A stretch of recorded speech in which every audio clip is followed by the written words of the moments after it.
Friends, welcome back to my YouTube channel. ഇന്ന് നമ്മൾ discuss ചെയ്യാൻ പോകുന്നത് ആശങ്കയുടെ മത്സ്യമേഖല അങ്ങനെ ഒരു ടോപ്പിക്കാണ്. അതിന് കാരണം എന്താണെന്നും നിങ്ങൾക്കറിയാം.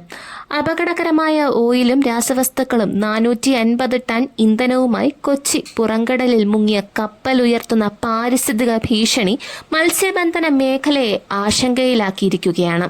എറണാകുളം, ആലപ്പുഴ, കൊല്ലം തീരങ്ങളിലെ മത്സ്യത്തൊഴിലാളികളും അനുബന്ധ മേഖലകളിലുള്ളവരും പ്രത്യാഘാതങ്ങൾ ഭയക്കുന്നു. ഈ 3 ജില്ലകളിലും കേന്ദ്രീകരിച്ചാണ് സംസ്ഥാനത്തെ പ്രമുഖ സീ ഫുഡ് കമ്പനികൾ പ്രവർത്തിക്കുന്നുണ്ട്. ജൂൺ ആദ്യവാരം മുതൽ ട്രോളിംഗ് നിരോധനമാണ്. പ്രജനന സീസണിലെ എണ്ണ, രാസവസ്തു ചോർച്ച മത്സ്യസമ്പത്തിന്റെ ദീർഘകാലത്തേക്ക് ഗുരുതരമായി ബാധിക്കാം. പരമ്പരാഗത മത്സ്യമേഖലയുടെ നടുവൊടിക്കും ഇത്. മത്സ്യ ഉപഭോഗം കുറയാനും ഇടയുണ്ട്. പാരമ്പര്യ മത്സ്യത്തൊഴിലാളികൾ 12 നോട്ടിക്കൽ മൈലിനപ്പുറം പുറംകടലിൽ പോകാറില്ല. എന്നാലും എണ്ണയോ രാസവസ്തുക്കളോ ചേർന്നാൽ 3 ജില്ലകളിലെ തീരപ്രദേശം ദീർഘകാലത്തേക്ക് അതിന്റെ ദോഷഫലങ്ങൾ അനുഭവിക്കേണ്ടി വരും. മൺസൂൺ കാലയളവിനായാലും കടൽക്ഷോഭമുള്ളതിനാലും ചോർച്ച കൈകാര്യം ചെയ്യുക എളുപ്പമാവില്ല. 643 കണ്ടെയ്നറുകളിൽ 500-ലും എന്തൊക്കെയോ ഉണ്ടെന്ന് ഇതുവരെ വെളിപ്പെടുത്തിയിട്ടില്ല. ഓരോ കപ്പലിലെയും കാർഗോ മാനിഫെസ്റ്റ് എന്ന രേഖയിൽ ചരക്ക് സംബന്ധിച്ച എല്ലാ വിവരങ്ങളും ഉണ്ടാകും.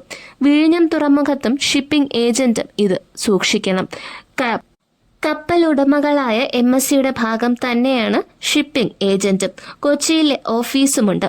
ചരക്കിന്റെ വിശദാംശങ്ങൾ വെളിപ്പെടുത്താത്തതാണ് അനാവശ്യമായി സംശയങ്ങളും ഉയർത്തുന്നത്.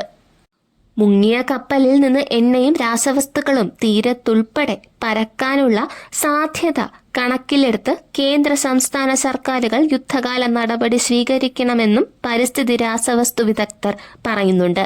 സമുദ്ര ആവാസ വ്യവസ്ഥയെ ബാധിക്കുന്നതും മത്സ്യത്തൊഴിലാളികളുടെ തൊഴിലിന് ഭീഷണിയുമാണ് എണ്ണച്ചോർച്ച. ആഘാതം കുറയ്ക്കാൻ സമുദ്രവുമായി ബന്ധപ്പെട്ട വകുപ്പുകൾ, സർവകലാശാലകൾ, CMFRI എന്നിവയിലെ ശാസ്ത്രജ്ഞന്മാർ, പരിചയസമ്പന്നരായ മത്സ്യത്തൊഴിലാളികൾ എന്നിവയുൾപ്പെടെ കമ്മിറ്റി രൂപീകരിക്കണം.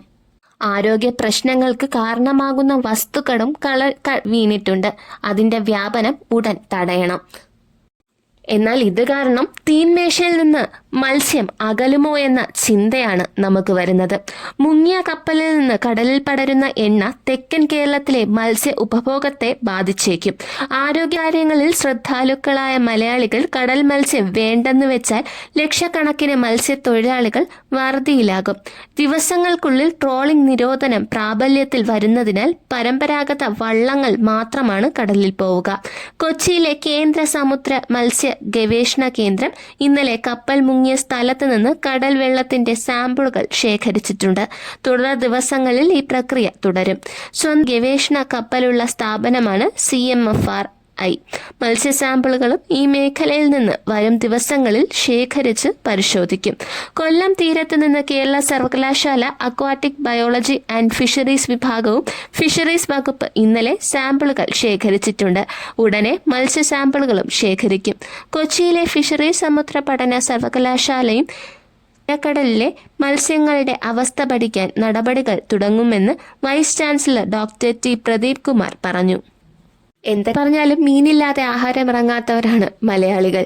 അപ്പോൾ ഇങ്ങനെ ഒരു ആശങ്ക കൂടെ നിലനിൽക്കുമ്പോൾ മീനിനെ അവർ ഒഴിവാക്കുമോ? മത്സ്യത്തൊഴിലാളികൾ പ്രതിസന്ധിയിലാകുമോ?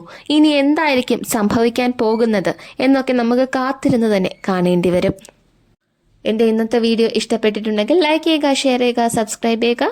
Thank you for watching.